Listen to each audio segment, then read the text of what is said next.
pagi anak-anak. Semoga Pak Haji harap anak-anak semua dalam keadaan sehat dan tidak kurang suatu apapun. Baik, hari ini Pak Haji akan memberikan materi tentang tema kita yang terbaru. Kita sudah masuk ke tema 6 dan kita akan belajar mengenai KD 3.6 yaitu IPA, suhu dan kalor. Mari kita belajar bersama Pak Haji.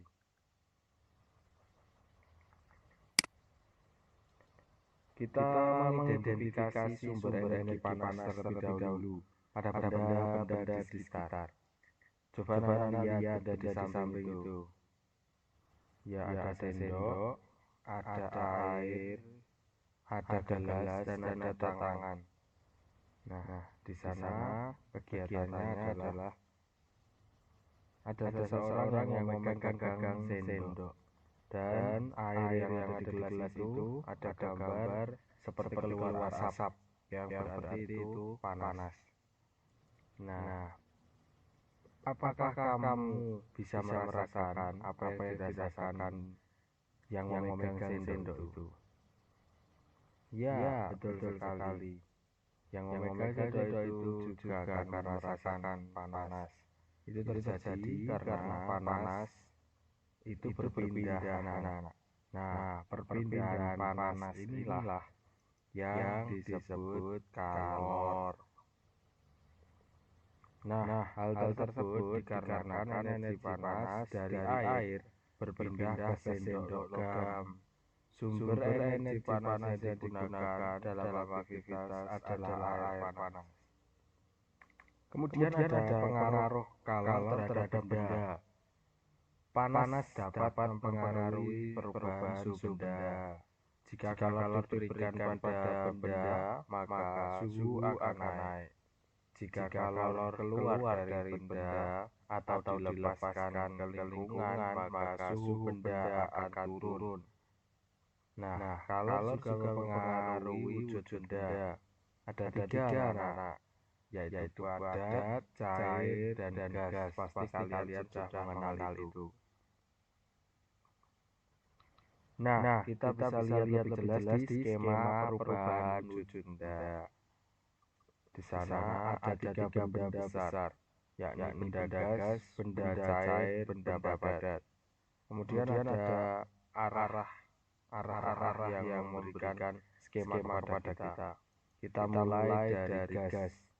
Gas menjadi padat itu disebut mengkristal atau mendeposisi. Kemudian padat menuju cair.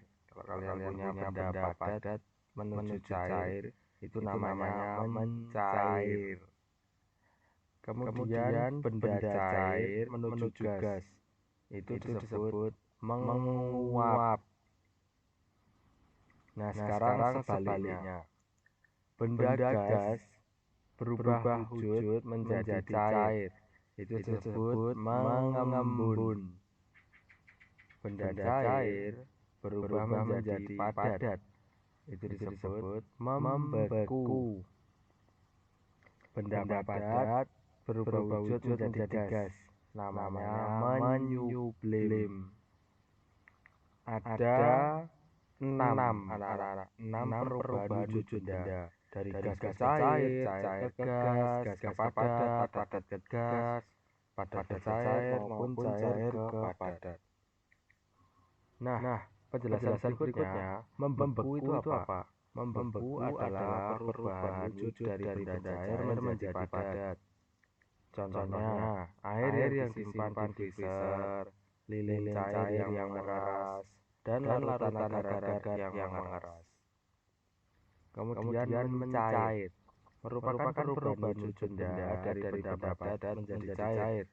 Contohnya, lilin yang dipanaskan, es krim yang didiamkan di ruang terbuka, dan mentega yang dipanaskan. Menguap merupakan perubahan wujud benda dari benda cair menjadi gas. Contohnya, air yang direbus dan dibiarkan lama-lama akan habis. Parfum yang disemprotkan ke ruangan, dan air yang menguap ketika dijemur di bawah sinar matahari.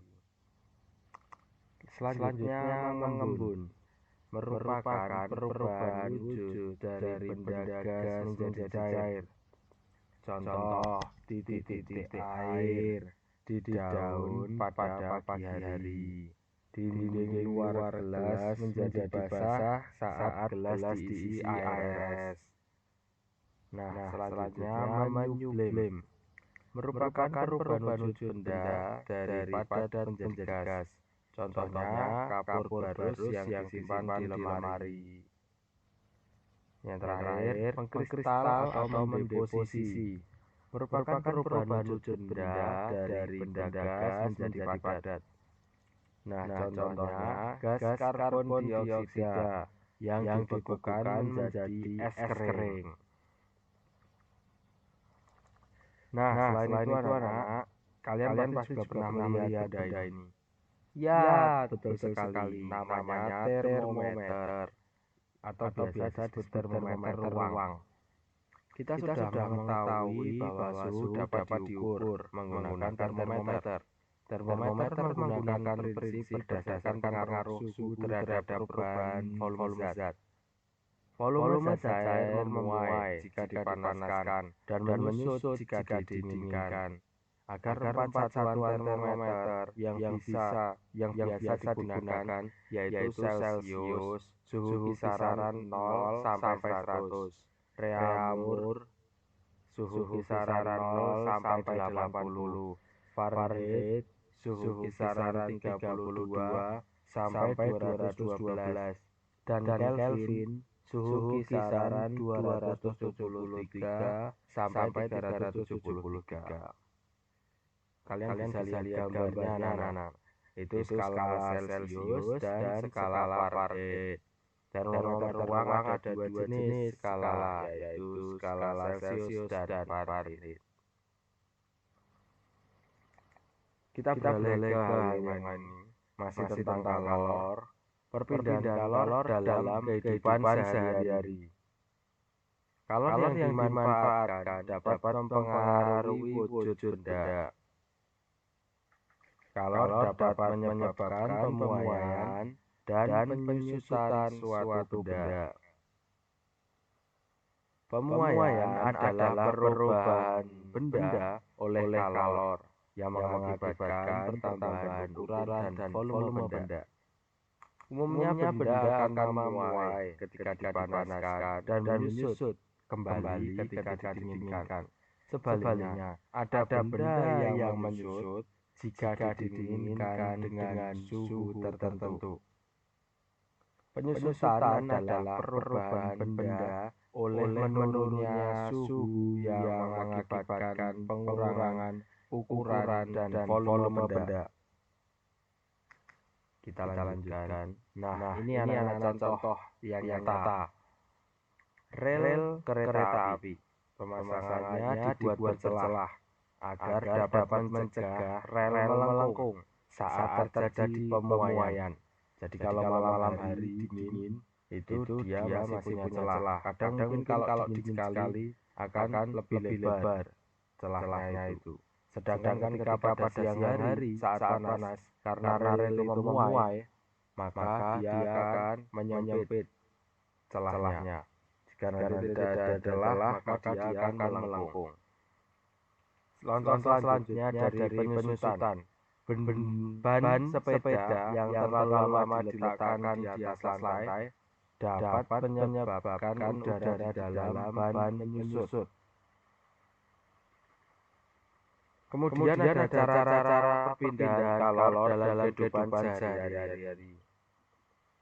Kalor berpindah dari benda yang memiliki suhu lebih tinggi ke benda yang suhunya lebih rendah hingga tercapai keseimbangan suhu. Dengan demikian, perpindahan kalor terjadi pada benda-benda yang memiliki suhu berbeda agar suhunya menjadi sama. Cara perpindahan kalor dari suatu benda ke benda lain tidak selalu sama. Ada tiga cara perpindahan kalor, yaitu konduksi, konveksi, dan radiasi. Berikut ini pemaparannya.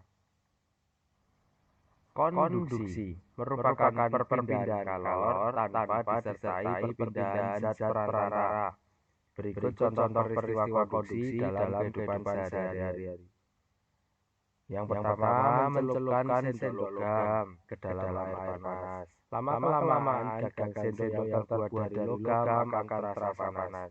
Penyebabnya adalah kalor dari air panas berpindah ke gagang sendok. Yang B, tangan memegang cangkir berisi teh hangat. Tangan kita tentu akan merasakan panas. C, knalpot menjadi panas setelah mesin sepeda motor dihidupkan lama. D, mentega akan meleleh di wajan yang sedang dipanaskan. Tutup panci akan terasa panas saat panci digunakan untuk memasak. Itu berikut ada 5 contoh konduksi ya anak-anak.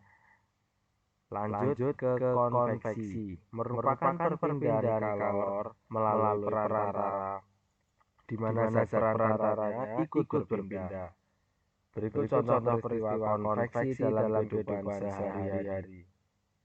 Yang pertama, air yang dipanaskan dalam panci. Ketika memasakkan air, ketika memanaskan air akan terlihat seperti diaduk. Hal ini dikarenakan partikel-partikel air yang ada di bagian bawah menjadi panas dan berpindah ke permukaan. Partikel air yang berpindah itu juga diikuti oleh perpindahan kalor. B. Peristiwa angin laut dan angin darat. Angin laut adalah angin yang berpindah dari laut ke darat dan terjadi pada siang hari. Saat siang hari, matahari membuat daratan lebih panas. Akibatnya suhu di darat lebih tinggi dan membuat partikel udara memuai.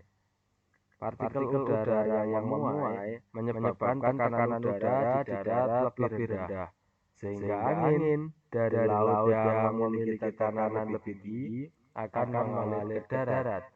Sementara itu, angin darat adalah angin yang berpindah dari darat ke laut dan berpindah saat malam hari. Yang C, sirkulasi udara yang mengalir melalui jendela karena adanya perpindahan partikel udara panas.